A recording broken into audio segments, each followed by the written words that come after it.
Okay, we were talking about the alarm system. I had to change batteries in the camera here, but this is a real simple, you can't see it very well, but it just has a little float switch in there that goes up and down and sends a signal into, actually this place has a pretty nice alarm setup, but it sends a signal into some wires into the building there, and then they actually have it fairly computerized to where it could send a signal out to smartphones and home phones and all kinds of things. But super critical to have both, you know, you want to know if the flow has stopped into this tank or diminished, or if it's overflowing, okay? And lots of different ways you can do that. As you can imagine, you could put maybe some kind of a sensor, because really all these alarm systems are is just some kind of a sensor to some kind of a receiving station, okay?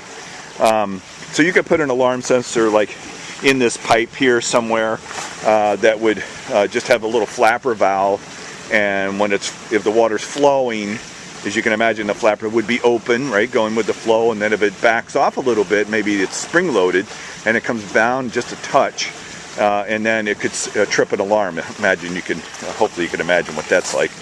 Anyway, very important to have some kind of alarm systems. In a lot of places we had, most places I was at, we had a real simple, you guys probably all know what a bilge pump switch is for a boat.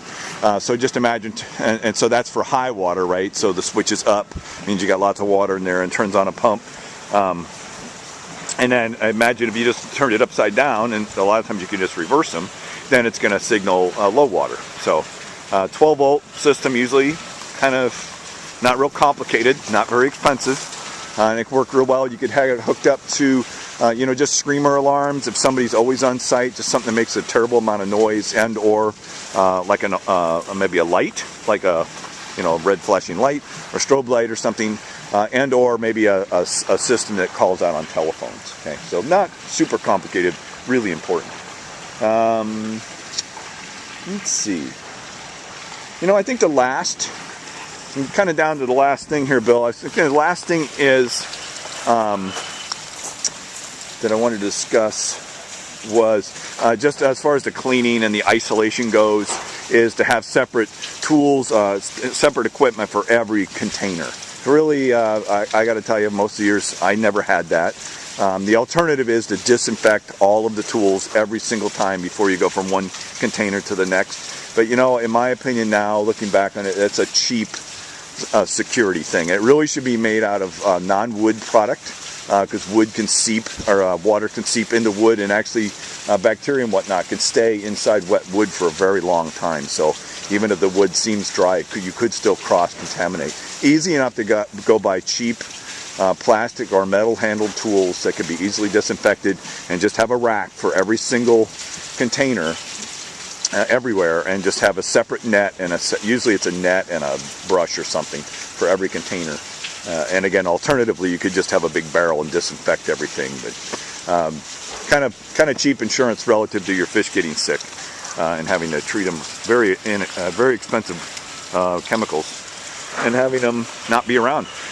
One other thing I'm thinking about as I'm here is these screens, and you'll see. Actually, this is nice because there's a couple different mesh sizes here. So this is a real small mesh screen. I don't know if you can see that very well. But this is pretty small mesh. What is it? It's probably a little more. Okay, I was going to say 1/8 inch. And so for fry, you're going to want something like that. But the bigger, as your fish get bigger, you want bigger mesh. And this is probably 1/4 inch or something like that. I don't know if you guys can see this or not, but this is probably 1/4 or maybe a little bit bigger, 3/8 inch. And so as the fish grow, you want as big a mesh as you can, because those holes plug up, and that's danger. So here I can see that if for some reason this screen completely plugged up, the water, rather than going out on the ground, would come over the top, which isn't exactly ideal. Some places put double screens, so put 2 screens in there, and so if one plugs up, the second one is a backup. You have it here. No, that's something else, isn't it? For an alarm. Okay, that's for an alarm system. I see. Okay. One other thing, I guess, thought I was done, is how you're going to get the fish out of here. So we're typically moving fish all over the place. Here, you want to be camera guy? Sure. Since I have an extra set of hands. Yeah, so it's just this one hole over here. At this site, we knew we were going to be rearing fish here for quite a while, but none of the fish are going to get released at this particular hatchery, so we got to be able to move them. So I'm going to go over here to, there's a lot of different ways you can do that. A lot of places you could pull the standpipe, pull a plug, and just drain the fish out into what you might call a fish transfer line to go somewhere, whether it's into a truck or a boat or wherever. But at this site, what we decided to do, rather than have holes all over the place and install another pipeline, is we just installed an out-migration pipe right here. It doesn't look like much. It's a 4-inch, 4 inches actually plastic. It's that HDPE with a Camlock fitting on here.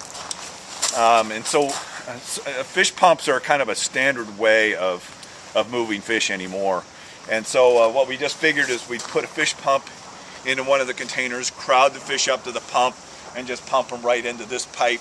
And this pipe leads, the ocean is just right down this way, so it daylights down by the ocean, and the idea would be a transfer boat would come pull up into the close to the shore here, and then we'd pump the fish right into the transfer boat. If it's on land, then this becomes a moot point. You can just back a truck right up here, and we left room around all these tanks for a truck to pull in here, and then we could pump the fish right into the truck.